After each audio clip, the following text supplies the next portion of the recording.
Last videos మీరు చూసినట్టయితే మీకు ఆల్రెడీ అర్థమై ఉండొచ్చు, నేను పోలాండ్ నుంచి నెదర్లాండ్స్కి మూవ్ అవుతున్నా. సో మేమైతే ఇన్ని డేస్ ఒక పిగ్గీ బ్యాంక్ మెయింటైన్ చేసినాం అనమాట. సో ఇది ఆ పిగ్గీ బ్యాంక్.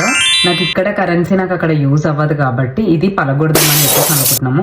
బట్ ఎంత బాగుంది, పగలగొట్టదు. కాకపోతే కింద నుండి ఇక్కడ నుంచి మనీ తీస్తా. నేను ఇంతకు ముందు ఇంకొక పిగ్గీ బ్యాంక్ లో చేసిన, అది కొద్దిగా చిన్న ఉంటుండే. సో లాస్ట్ టైం ఇండియా పోయినప్పుడు అది పగలగొట్టి కొన్ని గిఫ్ట్స్ అట్లాంటివి తీసుకొని వెళ్ళినాము. సో ఇప్పుడు కూడా మళ్ళీ ఇది తీసుకొని అట్లనే చేద్దాము అని చెప్పేసి అనుకున్నాము. బట్ లక్కీలీ మేము నెదర్లాండ్స్ వెళ్ళడమో ఏమో కానీ ఇంకా దీన్ని తీసేయాల్సి వస్తుంది. సో అందుకే ఎంత అమౌంట్ ఉందో తీసేద్దాం. ఇవేమో 100 zloty, ఇవి మొత్తం 700 ఉన్నాయి. ఇవి 10 + 20 PL అని కలిపి ఇవేమో 160 ఉన్నాయి. ఇది వచ్చేసి యూరోస్ 20 + 10 ఉన్నాయి.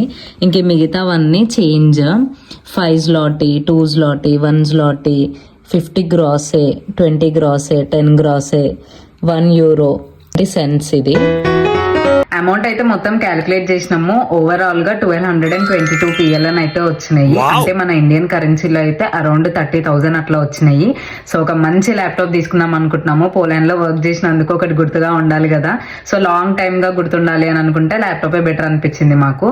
సో ల్యాప్టాప్ తీసుకుందాం అని చెప్పేసి అనుకుంటున్నాము. ఇంకా కొన్ని మనీ యాడ్ చేసి మేము ఎవ్రీ మంత్ మా సాలరీస్ లో నుంచి 100 అయినా 200 PL అయినా లైక్ ఇట్లా తోచినంత వేస్తుండే. తెలియకుండానే మాకు సేవింగ్ అయ్యింది. మీరు కూడా మీకు తెలియకుండా ఇట్లా మన సేవింగ్ చేసుకోవాలనుకుంటే piggy bank is the best option. మేము రీసెంట్ గా స్పెయిన్ ట్రిప్ కి వెళ్ళాం అనమాట. సో అక్కడ యూరోసే యూజ్ చేస్తారు. సో మేము అక్కడ యూరోస్ తీసినాము, కొన్ని మిగిలిన ఉండే. సో మేము అట్లనే తీసుకొని వచ్చినాం అనమాట. చూసుకోకుండా పాకెట్ లో వేసుకొని వచ్చేసినాము. సో ఇది 30 euros ఉన్నాయి మొత్తము.